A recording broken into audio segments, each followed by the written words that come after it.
بسم اللہ الرحمن الرحیم۔ السلام علیکم ورحمۃ اللہ وبرکاتہ۔ آج ہم آپ کے سامنے کھانے کے اندر شیطان کے تصرفات کو بیان کریں گے۔ سب سے پہلے ہم اس کے بارے میں ایک حدیث سن لیتے ہیں۔ حضرت جابر رضی اللہ تعالیٰ عنہ فرماتے ہیں کہ میں نے رسول اللہ صلی اللہ علیہ وسلم کو یہ فرماتے ہوئے خود سنا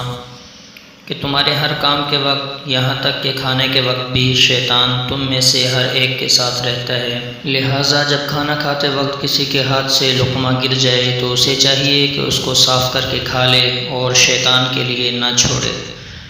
پھر جب کھانے سے فارغ ہو تو اپنی انگلیوں کو بھی چاٹ لے، کیونکہ وہ نہیں جانتا کہ کھانے کے کس جز میں برکت رکھی گئی ہے۔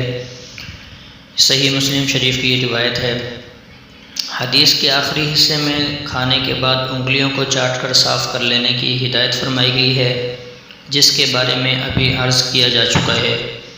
اور ابتدائی حصے میں فرمایا گیا ہے کہ اگر کھاتے وقت کسی کے ہاتھ سے لقمہ گر جائے تو اس کو مستغنی اور متکبر لوگوں کی طرح نہ چھوڑے، بلکہ ضرورت مند اور قدردان بندے کی طرح اس کو اٹھا لے، اور اگر نیچے گر جانے کی وجہ سے اس پر کچھ لگ گیا ہو تو صاف کر کے اس لقمے کو کھا لے۔ اس میں مزید یہ بھی فرمایا گیا ہے کہ کھانے کے وقت بھی شیطان ساتھ ہوتا ہے، اگر گرا ہوا لقمہ چھوڑ دیا جائے گا تو وہ شیطان کے حصے میں آ جائے گا۔ شیطان اور فرشتے اللہ کی وہ مخلوق ہیں جو یقیناً اکثر اوقات ہمارے ساتھ رہتے ہیں، لیکن ہم ان کو نہیں دیکھ سکتے۔ رسول اللہ صلی اللہ علیہ وسلم نے ان کے بارے میں جو کچھ بتلایا ہے اللہ تعالیٰ کے بخشے ہوئے علم سے بتایا ہے، اور وہ بالکل حق ہے، اور آپ صلی اللہ علیہ وسلم کو کبھی کبھی ان کا اس طرح مشاہدہ بھی ہوتا تھا جس طرح ہم اس دنیا کی مادی چیزوں کو دیکھتے ہیں، جیسا کہ بہت سی احادیث سے معلوم ہو جاتا ہے۔ اس لیے ایسی حدیثوں کو جن میں مثلاً کھانے کی وقت شیطان کے ساتھ ہونا اور کھانے پر اللہ کا نام نہ لیا جائے تو اس میں شیاطین کے شریک ہو جانے کا ذکر ہو، یا گرے ہوئے لقمے کا شیطان کا حصہ ہونے کا ذکر ہے، تو ان حدیثوں کو مجاز پر معمول کرنے کی بالکل ضرورت نہیں ہے۔ اس کے کچھ واقعات ہیں جو ہم آپ کے سامنے ذکر کرتے ہیں۔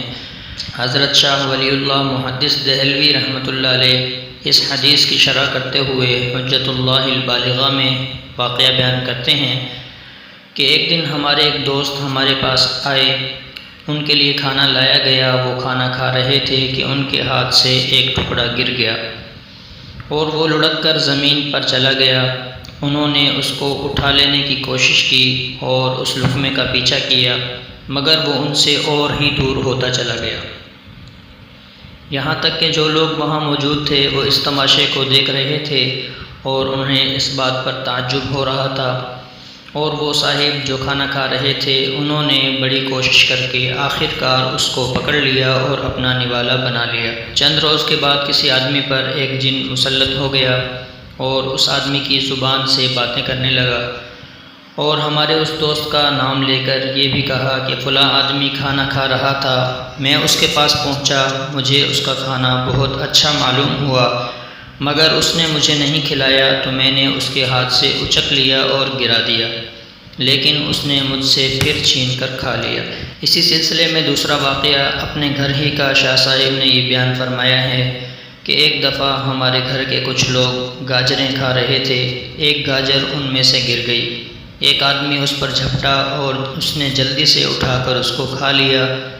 تھوڑی دیر کے بعد اس کے پیٹ اور سینے میں سخت درد اٹھا، پھر اس پر شیطانی جن کا اثر ہو گیا تو اس نے اس آدمی کی زبان میں بتایا کہ اس آدمی نے میری گاجر اٹھا کر کھا لی تھی۔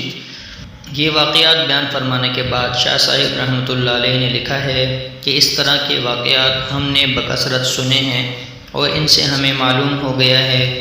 کہ یہ احادیث جن میں کھانے پینے وغیرہ کے سلسلے میں شیطان کی شرکت اور ان کے افعال و تصرفات کا ذکر آیا ہے، یہ مجازی نہیں ہیں بلکہ حقیقت ہیں، واللہ تعالی اعلم۔ تو امید کرتا ہوں آپ کو آج کا ہمارا یہ واقعہ اور یہ ویڈیو پسند آئی ہوگی، تو اس کو لائک، شیئر اور سبسکرائب کیجیے۔ Thanks for watching. السلام علیکم۔